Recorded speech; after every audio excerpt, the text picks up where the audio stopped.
Police হেফাজতে গত ৩ দিন অনশনে আছেন সংগ্রামী যৌথ মঞ্চের সদস্য শুভঙ্কর বন্দ্যোপাধ্যায়। গতকালই তার অবস্থার অবনতি হওয়ার কারণে তড়িঘড়ি তাকে হাওড়া থানা থেকে হাওড়া জেলা হাসপাতালে ভর্তি করা হয়।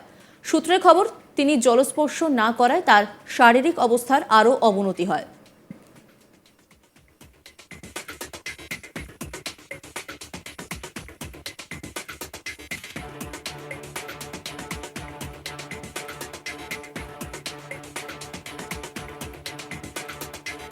পুলিশের পক্ষ থেকে তাকে হাওড়া জেলা হাসপাতাল থেকে এসএসকেএম অথবা কলকাতা মেডিকেল কলেজ হাসপাতালে স্থানান্তরিত করার চেষ্টা করা হচ্ছে। গত মঙ্গলবার ছাত্র সমাজের ডাকে নবান্ন অভিযানে সামিল হন সংগ্রামী যৌথ মঞ্চের সদস্যরা।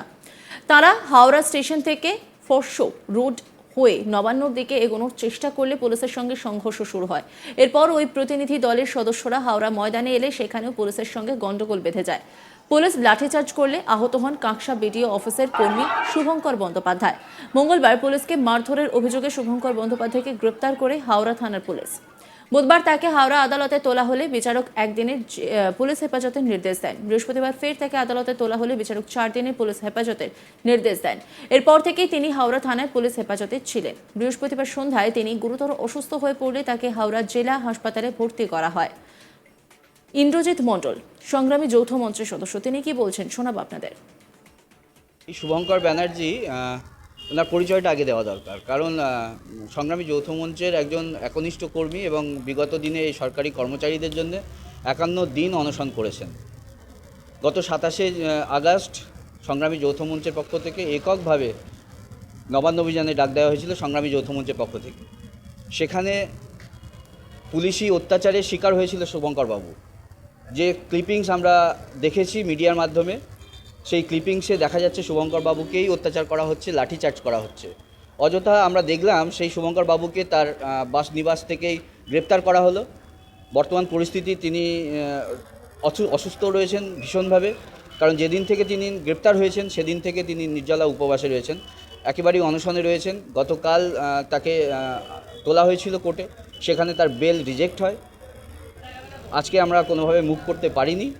আগামী সোমবার পর্যন্ত বেলের কথা বলেছেন ম্যাজিস্ট্রেট। তো দেখা যাক, যুদ্ধ চলছে, এই লড়াই, এই আন্দোলন চলবে।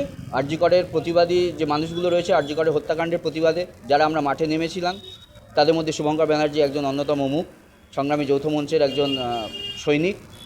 আমরা আরজি করের যে নির্মমভাবে হত্যা এবং যেভাবে ধর্ষণ করে খুন হয়েছে তার ন্যায্য দাবি এবং তার শাস্তি জানিয়ে এই শুভঙ্কর বাবুকে যতক্ষণ না নিঃশর্তভাবে মুক্তি পাওয়া যাচ্ছে শুভঙ্কর বাবুর, ততদিন এই আন্দোলন চলবে। আমরা লড়াইয়ের ময়দানে থাকছি।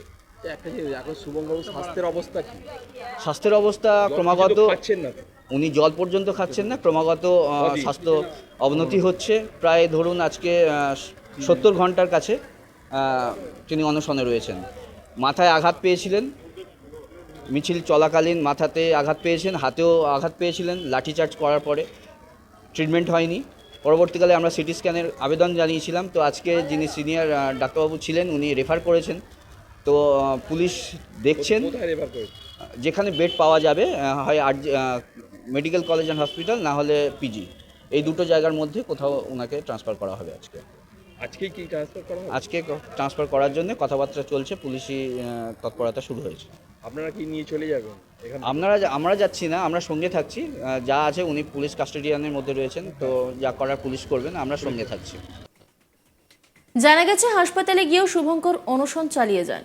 এদিকে তার মাথায়, হাতে ও পায়ে আঘাত আছে।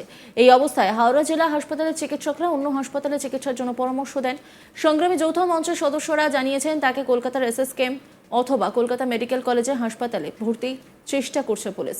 বেড পেলে রাতের মধ্যেই তাকে হাওড়া হাসপাতাল থেকে স্থানান্তরিত করা হতে পারে। সংগ্রামী যৌথ মঞ্চের সদস্যরা আরও জানিয়েছেন আরজি কর কাণ্ডে নির্যাতিতার জন্য বিচার পেতে তারা লাগাতার আন্দোলন চালিয়ে যাবেন। এই নিয়ে একটি রিপোর্ট তুলে ধরেছেন আমার কলিগ বৈদ্যনাথ, দেখাবো আপনাদের। পুলিশ হেফাজত থেকেই অনশন চালাচ্ছেন সংগ্রামী যৌথের মঞ্চের সদস্য শুভঙ্কর বন্দ্যোপাধ্যায়। গত কয়েকদিন ধরে তিনি রয়েছেন পুলিশ হেফাজতে, আর সেইখান থেকে তিনি পুলিশ হেফাজত থেকেই অনশন চালাচ্ছেন। তার অবস্থা অবনতি হওয়ার ফলে হাওড়া থানার পুলিশের তরফ থেকে তাকে হাওড়া জেলা হাসপাতালে চিকিৎসার জন্য ভর্তি করা হয়, কিন্তু তিনি সেইখানেও জল স্পর্শ না করার ফলে তার শরীরের অবস্থা আরও অবনতি হয়। এরপরে যে হাসপাতাল কর্তৃপক্ষ তাকে কলকাতা মেডিকেল কলেজ বা এসএসকেএম হাসপাতাল রেফার করার জন্য সাজেশন দিয়েছেন। যেটা জানা যাচ্ছে, গত মঙ্গলবার যে ছাত্র আন্দোলনে যে নবান্ন অভিযান ডাক দেওয়া হয়েছিল, সেই নবান্ন অভিযানে সংগ্রামী যৌথ মঞ্চের সদস্যরা যোগ দিয়েছিলেন।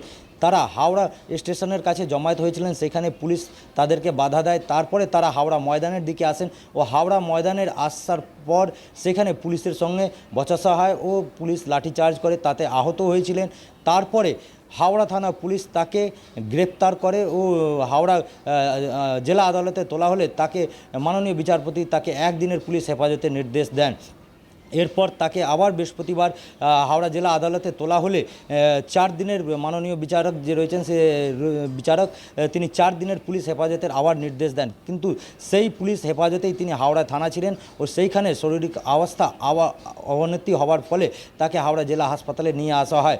যেটা জানা যাচ্ছে, কাকসা বিডিও অফিসের তিনি কর্মী শুভঙ্কর বন্দ্যোপাধ্যায়, তার মাথায় ও পায়ে চোট রয়েছে। এর পাশাপাশি তিনি অনশন চালাচ্ছেন। যে সংগ্রামী যৌথের মঞ্চের সদস্যরা রয়েছেন তারা কালকে দেখা করতে এসেছিলেন। তারা যেটা জানিয়েছেন যে শুভঙ্কর এখনও পর্যন্ত পুলিশ হেফাজত থেকে অনশন চালাচ্ছে ও আগামী দিনও চালাবে। আরজিকর ঘটনায় যে অভয়ার যে তাদের যে বিচার চাইছেন, সেই বিচার যতক্ষণ না পায় এইভাবে তারা আন্দোলন চালাবেন। যদিও সূত্রে মারফত জানা যাচ্ছে যে হাওড়া হাসপাতাল কর্তৃপক্ষ পুলিশ প্রশাসনকে সাজেস্ট দিয়েছে যে শুভঙ্কর বন্দ্যোপাধ্যায়ের শারীরিক অবস্থা অবনতি হওয়ার ফলে তাকে হাওড়া হাসপাতাল থেকে কলকাতা মেডিকেল কলেজ বা কলকাতা এসএসকেএম যে হাসপাতাল রয়েছে সেইখানে তাকে চিকিৎসার জন্য পাঠানো হোক। এইবার দেখার যে তাকে সেইখানে কবে নিয়ে যাওয়া হচ্ছে, কিন্তু সংগ্রামী যৌথের মঞ্চের সদস্যদের একটাই বক্তব্য যে তারা দীর্ঘদিন এই বিচার নিয়ে প্রতিবাদ জানাবেন ও শুভঙ্কর বন্দ্যোপাধ্যায় এখনও পর্যন্ত পুলিশ হেফাজত থেকে তিনি অনশন চালিয়ে যাচ্ছেন। পুলিশ হেফাজতে গত 3 দিন অনশনে আছেন সংগ্রামী যৌথ মঞ্চের সদস্য শুভঙ্কর বন্দ্যোপাধ্যায়। গতকালই তার অবস্থার অবনতি হওয়ার কারণে তড়িঘড়ি তাকে হাওড়া থানা থেকে হাওড়া জেলা হাসপাতালে ভর্তি করা হয়। সূত্রের খবর, তিনি জল স্পর্শ না করায় তার শারীরিক অবস্থার আরও অবনতি হয়। পুলিশের পক্ষ থেকে তাকে হাওড়া জেলা হাসপাতাল থেকে এসএসকেএম অথবা কলকাতা মেডিকেল কলেজ হাসপাতালে স্থানান্তরিত করার চেষ্টা করা হচ্ছে।